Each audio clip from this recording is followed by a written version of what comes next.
সবাইকে স্বাগত জানাচ্ছি। আমি ফিরোজ তোহা। শুরুতেই সংবাদ শিরোনাম জানিয়ে দেব এই মুহূর্তে হাতে পাওয়া সর্বশেষ গুরুত্বপূর্ণ আপডেট বাংলার সংবাদ। শুরুতেই থাকছে শেখ হাসিনার বান্ধবীরা বিভিন্ন মন্ত্রণালয়ের দায়িত্বে বসে আছে।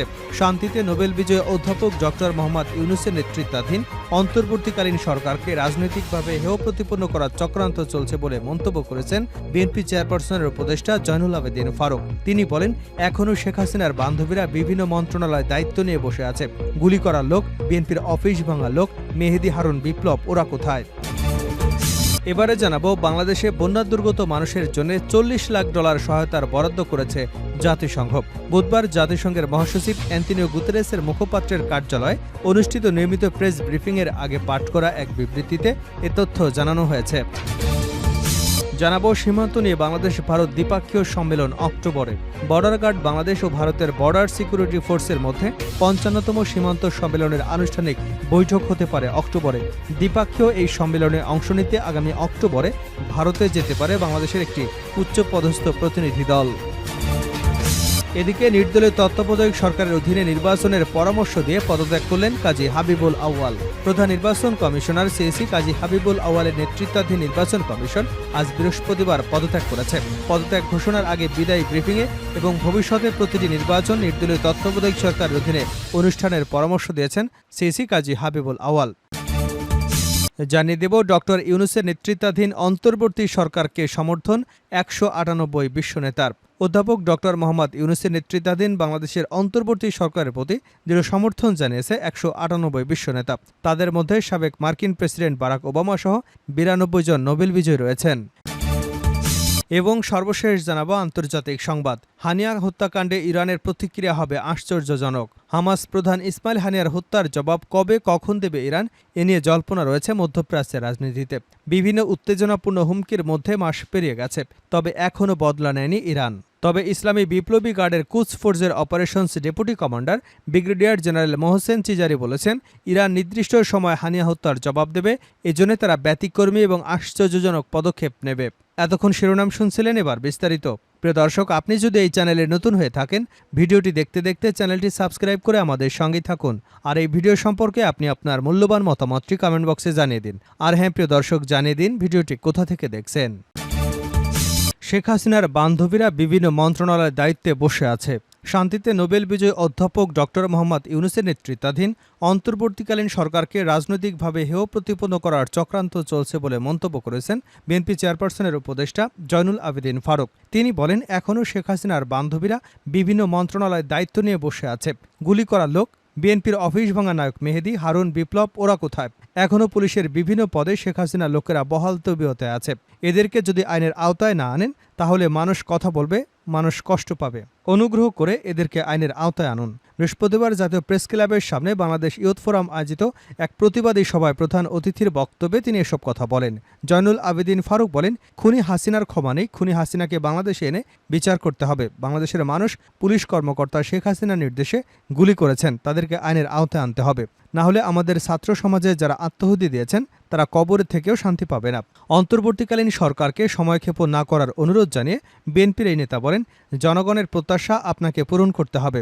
বাংলাদেশের সাংবিধানিক প্রতিষ্ঠানগুলো যারা ধ্বংস করে দিয়েছে, যারা বিচার বিভাগকে নিজের তল্পিবাহক বানিয়েছে, যারা স্রেফ সংসদকে নিজেদের দলের কর্মী সভায় পরিণত করেছে, যারা বাংলাদেশের নির্বাচন কমিশনকে ধ্বংস করেছে, তারা আজকে প্রেস কনফারেন্স করে বিদায় নিলে চলবে না, তাদেরকে আইনের আওতায় আনতে হবে। তিনি বলেন, যতদিন শেখ হাসিনা ক্ষমতায় ছিল ততদিন নিরীহ মানুষকে হত্যা করা হয়েছে। আমার নেত্রীকে বিনা দোষে সাজা দেওয়া হয়েছে। সেই শেখ হাসিনার বিচার আমরা দেখে যেতে চাই।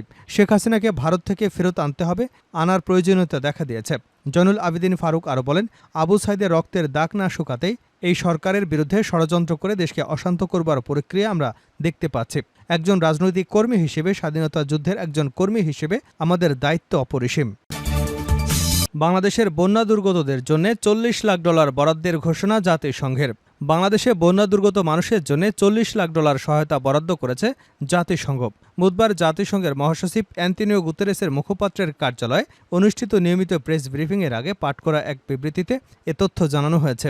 জাতিসংঘের মহাসচিবের মুখপাত্র স্টিফেন ডুজারিক ব্রিফিংয়ে প্রশ্নোত্তর পর্বের আগে বিশ্বের বিভিন্ন বিষয়ের সঙ্গে বাংলাদেশের বন্যা পরিস্থিতি নিয়ে বিবৃতিটি পাঠ করেন।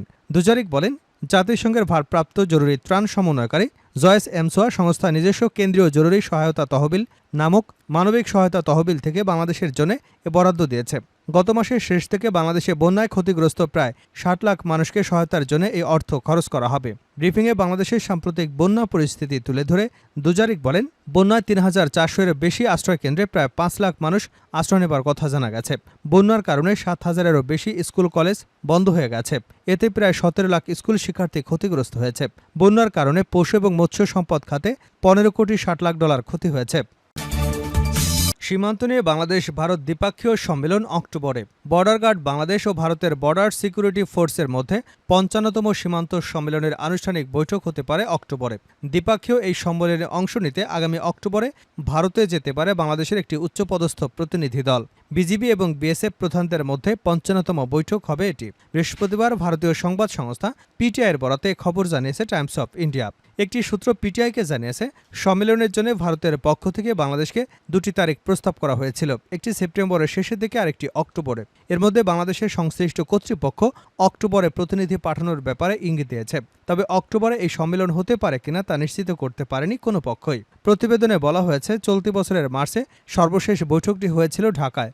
ওই বৈঠকে বাংলাদেশ ভারতের ৪,০০০ কিলোমিটার বিস্তৃত সীমান্তের ৯২টি ঝুঁকিপূর্ণ স্থানে এক সারির বেড়া তৈরিতে বাংলাদেশের সম্মতি আদায় করে নিয়েছিলেন বিএসএফের মহাপরিচালক নীতিন আগারওয়াল।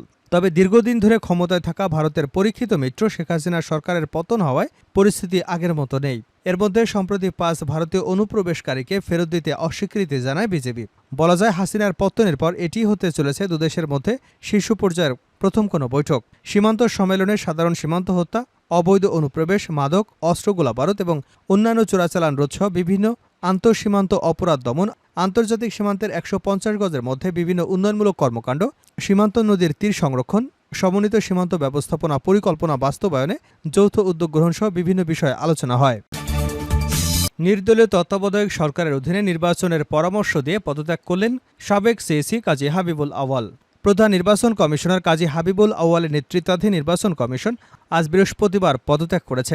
পদত্যাগ ঘোষণার আগে বিদায় ব্রিফিংয়ে ভবিষ্যতের প্রতিটি সাধারণ নির্বাচন নির্দলীয় তত্ত্বাবধায়ক সরকারের অধীনে অনুষ্ঠানের পরামর্শ দিয়েছেন হাবিবুল আউয়াল। তার আরও পরামর্শ, এ নির্বাচনে ভোট গ্রহণ অনুষ্ঠিত হতে হবে বিরতি দিয়ে। হাবিবুল আউয়াল ব্রিফিংয়ে পড়া লিখিত ভাষণে শব্দ সংখ্যা ছিল ৭ শতাধিক। লিখিত ভাষণের শেষে নিজের অভিজ্ঞতার নিরিখে তিনি কিছু প্রস্তাবনা দেন। হাবিবুল আউয়াল বলেন, বর্তমান ও অতীত থেকে আহরিত অভিজ্ঞতা, জ্ঞান এবং উপলব্ধি থেকে ভবিষ্যতের জন্য কিছু প্রস্তাবনা সরকারের সদয় বিবেচনার জন্য রেখে যাওয়ার কর্তব্য মনে করছে। বাংলাদেশের জনগোষ্ঠীর সমরূপতার কারণে সংখ্যানুপাতিক প্রতিনিধিত্বমূলক অর্থাৎ দলীয় ভিত্তিক নির্বাচনের জন্য বাংলাদেশের আদর্শ ক্ষেত্র হতে পারে। সেই সঙ্গে নির্বাচন ৪ বা ৮ পর্বে, প্রতিটি পর্বের মাঝে ৩ থেকে ৫ দিনের বিরতি রেখে অনুষ্ঠান করা ব্যবস্থাপনার দিকে সহজ এবং সহায়ক হতে পারে। আমাদের প্রবৃত্ত অনলাইন নমিনেশন দাখিল অব্যাহত রেখে নির্বাচনী প্রক্রিয়ায় প্রযুক্তির ব্যবহার অপটিমাইজ করতে পারলে উত্তম হবে। প্রতিটি সাধারণ নির্বাচন নির্দলীয় তত্ত্বাবধায়ক সরকারের অধীনে অনুষ্ঠিত হলে উদ্দেশ্য অর্জন আরও সুনিশ্চিত হতে পারে। ভাষণে দেশের প্রতিটি নির্বাচনের ইতিহাস তুলে ধরে হাবিবুল আউয়াল বলেন, দেশের প্রথম সাংবিধানিক সাধারণ নির্বাচন ১৯৭৩ সালে অনুষ্ঠিত হয়েছিল। সেই নির্বাচনেও বিতর্ক ছিল। ১৯৮৭ সালে সাধারণ নির্বাচন সামরিক শাসনামলে হয়েছিল, ফলাফল নিয়ে বিতর্ক ছিল। ১৯৯১ সালে নির্বাচন রাজনৈতিক রূপরেখার ভিত্তিতে তত্ত্বাবধায়ক সরকারের অধীনে হয়েছিল। ১৯৯৬ এবং ২০০১ সালের নির্বাচন সাংবিধানিক নির্দলীয় তত্ত্বাবধায়ক সরকারের অধীনে সূক্ষ্ম এবং স্থূল কারচুপির সীমিত সমালোচনা সত্ত্বেও সার্বিকভাবে গ্রহণযোগ্য হয়েছিল। তিনি আরও বলেন, ২০০৮ সালের নির্বাচনে সেনা সমর্থিত নির্দলীয় তত্ত্বাবধায়ক সরকারের অধীনে অনুষ্ঠিত হয়েছে। সে নির্বাচনে বিএনপি সংসদে মাত্র ২৭ এবং আওয়ামী লীগ ২৩০টি আসন পেয়েছিল। নির্বাচন বিতর্কের ঊর্ধ্বে ছিল না। নিরাপদ প্রস্থান বিষয়ে বিএনপি এবং আওয়ামী লীগের সঙ্গে সেনা সমর্থিত অসামরিক তত্ত্বাবধায়ক সরকার দর কষাকষির বিষয়টি প্রকাশ্য ছিল। সেই প্রশ্ন বিএনপি এবং আওয়ামী লীগের অবস্থান গোপন ছিল না। ২০১৪, ২০১৮ এবং ২০২৪ সালের নির্বাচন সংবিধান মতে দলীয় সরকারের অধীনে হয়েছে। ২০২৪ সালের ৭ই জানুয়ারি দ্বাদশ জাতীয় সংসদ নির্বাচন হয়েছে বর্তমান কমিশনের অধীন। ৪০টি নিবন্ধিত দল, তাদের ২৮টি দল নির্বাচনে অংশগ্রহণ করলেও প্রধান বিরোধী দল বিএনপি এবং সমমনার দলগুলো সেই নির্বাচন প্রত্যাখ্যান করে। নির্বাচন অন্তর্ভুক্তিমূলক হয়নি। কমিশন বিএনপি সহ সমমনা দলগুলোকে নির্বাচনে অংশগ্রহণের জন্য একাধিকবার আহ্বান করা সত্ত্বেও তারা নির্বাচনে অংশগ্রহণ করেনি। নির্বাচন অংশগ্রহণ করা না করার বিষয়টি দলের নিজস্ব সিদ্ধান্তের বিষয়।